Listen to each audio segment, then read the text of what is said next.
Alright, so what's up everybody? Today I'm gonna show you guys how to change your PSN ID on PS4. I'm gonna do a live tutorial, so I got you guys. I'm also gonna show you guys how you can change your PSN ID on your web browser, and let's just get right into it. But there are a lot of issues that you can run into, and in my humble opinion right now, don't change your ID, but I'm just gonna go through everything really quickly with you guys, and I will also show you guys how to change your PSN ID. I'm gonna do a live tutorial, so just bear with me, but I want to go through a couple of questions here that you might be interested in. And this is the first question that homies were asking: can I change my online ID on my PS3 or PS Vita? And apparently you cannot do that. This is Sony, this is the Popo itself. And then homies realized that we're talking about Sony. They like making paper and all that, and they were asking, do I have to pay to change my ID? And this is what they say: the first charge is free and the changes after that will cost $9.99. Man, I'd rather go take a dump on Sony's headquarters, but for PlayStation members it will be $4.99 US. And homies were also asking, how many times can I change my ID? In general, there are no restrictions. Basically, this is Sony, they want to be making papers, so obviously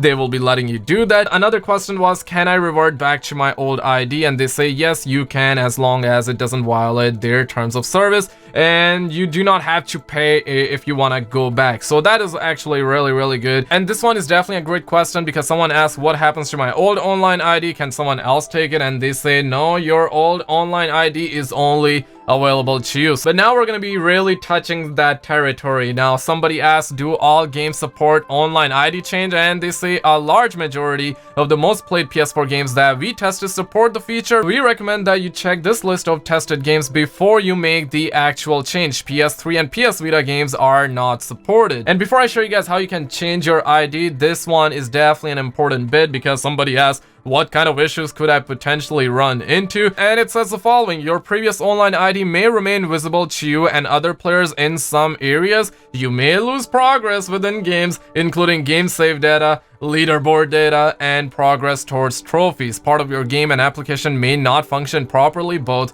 online and offline, and you also may lose access to content, including paid for content that you may have acquired for your games, including content like add-ons and virtual currency. So in my honest opinion, it's not worth the risk. I say just wait a couple of days. But if you want to change it on web browser, this is how you do it. I'm going to show you guys how you can do it on PS4 in just a sec. But step 1, sign into your PlayStation Network account. You click it, it will take you exactly where you need to be, and you need to just select your PSN profile in the menu, and then you need to select the edit button that's next to your online ID, and then you can basically enter a new ID. It's simple, easy peasy. But if you want to do it on your PS4, you simply just want to go over on your profile, just click it. We're just gonna give it a sec here. You just want to click the setting tab here, edit profile, and right here you will find that option to change your ID. Just simply click it, put a new ID, and boom, you're good to go. But I honestly don't recommend doing that just yet, because there are a lot of issues.